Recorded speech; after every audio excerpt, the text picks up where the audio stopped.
Good morning, everyone. How are we all today? Are we fine? Is everything all right? Are we happy enough? Is there anything I can do to make you more comfortable? Who's with us? Is it Emma? Good morning, Emma. How are you? Is your seat okay? Is the level all right? Do you want a wee blanket around your knees? Are your headphones okay? Would you like a cup of tea? What about a little bit of sugar in that? Would you like a biscuit? Sean, are you okay? Emma had a rather disturbing dream last night about you. Really? Yes. Is it something she can talk about? Yes. She's already told me. Uh-huh. Why didn't you tell me? I'm open to everyone. It upset She doesn't her. like approaching me. No, it upset her. No, because any time she approaches me, she gets afraid. Yes. Because she knows what she's dealing with. Yes. Well, tell me what exactly the dream was, by proxy. Emma is there, but maybe... Yeah. Emma, do you give us permission? Do you give your permission for him to tell me what your dream is? She nods. Yes. I see her nodding, yes. What was the dream? Well, the dream was, it ends up with you having a heart attack. Oh, don't like that. No, neither did I. I'm smiling. Neither did Emma. It upset her. No, apparently, you gave some money, a subscription to a charity, and shortly afterwards, £4. Yes. I'm not going to mention the charity. Hold on, let me just recap there. You were asked for a donation for this. I'm being serious. I'm not trying to make light of this, but in the dream, I understand, and you gave, but it's £4. That's the figure. Pounds, perhaps. Yes. Plural. Yeah. And I had a heart attack. Yeah. No, well, I don't. The implication being, no, I don't think so. No. Don't tie the two of them together. Well, you seem to be. I'm not. By your pregnant silences. I am not tying the two of them together. In other words, you're implying to the listeners that if I, in my infinite generosity and wisdom, had decided to give a certain charity £4 and reflected upon it later, it'd be enough to induce a heart attack. No. Basically. Is that what you're trying to say? No. That's the implication. No, well, that is not meant. Okay, well, try and explain what you mean. Well, let's just... You give away £4. Yes. All right.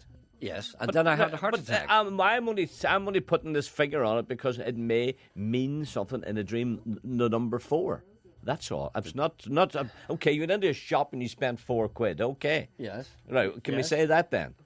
£4. Yes, you can say that. Okay, yeah. And then later on the day... There's something you're trying to say and you can't get it out. You took a heart attack. I don't like that. No, it's okay, all. so the bald fact is that I gave £4 away to a charity shop, right? Well, and then later on I had a... Let's not say when you bought sweets. Chest, heart and stroke. Was it chest, heart and stroke? Forget about what you give the money to. Forget about that. It's the figure. It's for number 4. Number 4. That's what I think. Money, number 4, heart attack. I wonder if any people who read dreams, that may be important to them. Okay, we'll put that out to the people out there who read dreams, the dream readers, the dream catchers. The dream machines. The dream machines. Means nothing to me. No. Anyway, thank you for that. Thank you, Emma, for your distracted thoughts. It has upset Emma. Has it? Yes. Emma's very fond of me. Because when she woke up this morning, she thought about found out she was alone. No, she's very fond of me, I can tell. Emma's very fond of me. And anything that upsets me upsets her. And the thought that I might die soon, she can't handle it. But, she knows But is that not the sign of a long life? When people dream about it. I wonder, did he die? I never ask her. Ask her if I died or not. Yes. Because if I died, there's hardly much point in me going on. Yeah. I'll just lie down here. Anyway, let's not dwell on morbid matters. Let's welcome the listeners. Good morning, listeners. Welcome today. Look at this lovely day. Yeah. It's good to be here. It's raining. I know, but sure. As long as we're alive. Well, we need the rain because we've had a very dry month. Of course we need the rain. The plants need it. They're crying out for sustenance. I got a second cut yesterday. A second cut? Yeah. Oh, you're during lunchtime. Lawn mowing activities. During lunchtime, I had a quick... That's all right, Sean. Can we just move on? Have you thought anything more about your guitar? Because a gentleman very kindly sent me I haven't got the piece of paper with me, but what I can remember is that you were talking yesterday about you were in possession or had, at your disposal, a very rare Martin guitar, of which only 6 were made. Mm-hmm. And I had done a little research, and a gentleman helped me and sent me a piece of paper which indicated that there was indeed such a guitar, and only 6 were made in 1942. It's an acoustic Martin guitar worth a veritable fortune. And there is, on that piece of paper, a representation of the guitar involved. Now, I put that on your desk because you weren't there yesterday. you went home to work. So I put it in your desk. Did you get a chance to look at that? I looked at it, yes. Does the you shape of see- the guitar remind you of the one that you have? I remember the guitar now. And it was a very, very dark brown, almost mahogany-coloured guitar. Is it full-bodied? Yes. Well, you see, that fits the description. So this is good. I mean, I think I'm not going to quiz you any more about that because I can sense you're out of your comfort zone. And it's something that I think it's something you're grappling with inside. Yeah, but you see, I can't emphasise this enough. It doesn't belong to me. It's But not that's mine. only a minor consideration. See, you're a crook, and I can't understand why, this annoys you because you're a crook from way back. The same as I am. I'm a crook too. None of us are particularly honest. I mean, would you admit that? I'm not an honest person. I'm a very shady individual indeed, and you're the same as me because I know some of the things you've done. So there's no point in coming the poor man to me. I know that you're not unblemished, and I'm putting myself in the same boat. If it didn't belong to me, it wouldn't mean a thing. I would just sell it anyway because I have no principles or morals. But I know Right. you've one or two, but I looked for them one day and I couldn't find them. Right, I sell this guitar. Yes. I'm sure it could make the press. Now that we're talking about it. Well, you see, this is why I think you're out of your comfort zone because see. you don't like this being in the And public. then the man who, the real owner of the guitar, May surface. yes, and say to me, "You owe me £120,000 or whatever, As much as that. whatever." But why don't you do this? Why don't you sell a guitar, put the money under the old mattress or the bank if you're foolish enough, and then wait for a year or two, and if your man shows up, give it to him. No, but see, it Tell him could- you want 10%. If it doesn't show up, put it in your skyrocket.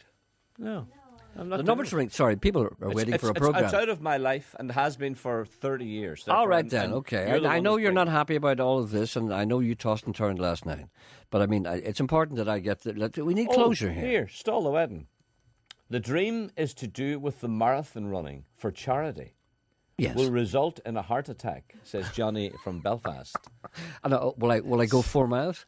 Is that it? There you are. I get a heart attack after That's 4 miles. what it is. The charity is. My training is going great. I can run a minute now without stopping. That's what it is. Anyway, listen, there are people out there waiting for a radio program. They're sadly disappointed to hear two men talking about things about which they know nothing. Good morning, everyone. What age is he? Stop it. Will you wait until I start the program? Let me start Sorry, the program. would I ask Emma how did he die in the dream? No, he didn't die. You were in hospital. You were hospitalised. Did I flatline? Was I going? What age is Jerry? Just stop it. Stop. I'll turn you off if you start that. I'll talk. But is there Nil by mouth, it says. is there a 4? Is there a 4 in his age? There's not. There's not a 4 in my age. There's one at the beginning. Is there no 4 at the end? Ask Emma when she saw me in the hospital bed, did it say nil by mouth on top of the bed? Did it? Or did it say CTP? You know what CTP is? No. Circling the plug. Oh, no, CTD. Circling the drain. Do you know the way water circles around before it goes down? Aye, That's aye. what doctors put in their chart. Nil by mouth, CTG. No, So there CTD. you are. Listen, will you stop a minute? Good morning, ladies and gentlemen. Welcome to the programme. If you want to partake in this programme, and I can't see any reason why you should want to, it's 08459 555 678. Remember, I'm not like the others. I care.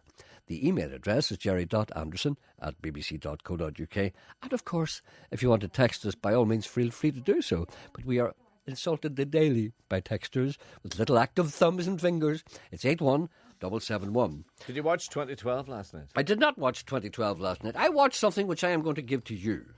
Oh, good. Yes, Well, and well I'm done. not going to talk about it now. I'll talk to you about it later. I It's one of- turned the TV off around 6:30 and didn't put it on again until 10 o'clock until 2012. That's Come on. very interesting, Sean. Thank you. Yeah. Thank you, Wendy. Wendy talking about the Irish hare. Yes. Lepus, whatever it's called, Lepus lacadoporus or something like that. That's the Latin name, of course, for the hare genus or species. I remember being in Rome one time, I remember being in a restaurant on my own. It was somewhere near the Vatican. I wasn't near the Vatican, but I happened to be somewhere near the Vatican. And in this restaurant, I was looking for cheese on toast. And I looked at the menu and it says something like lepid, whatever it was. And I ordered cheese on toast. And I got a hare. A hare. Fella brought me a hare, a roasted hare. And I went, cheers, boys, I'm looking at cheese and toast here. I was speaking to a man once. I was out walking on the roads, and I got talking to a man, you know, and we were looking at at all these fields. He said, God, he said, I remember the time you come out here, and he said you'd see all the hares, or this time of the year, jumping about, you know, the March hare and all that carry on. Yeah. He said, boxing hares. Now you wouldn't see a hare for love nor money. He said it was all the boys from Ballymena. I says, what? He said a group of men come down from Ballymena, netted all the hares around this area. He says, cleaned us out of hares. Did you ever hear that before? Men taking hares. Yeah, because Liam Neeson mentioned it in his movie Taken. He said, I will find your hare and I will kill it. Steady. Yeah. There you are. They come down from Ballymena That's right. and yucked our hares. I will find your hare and I will kill it.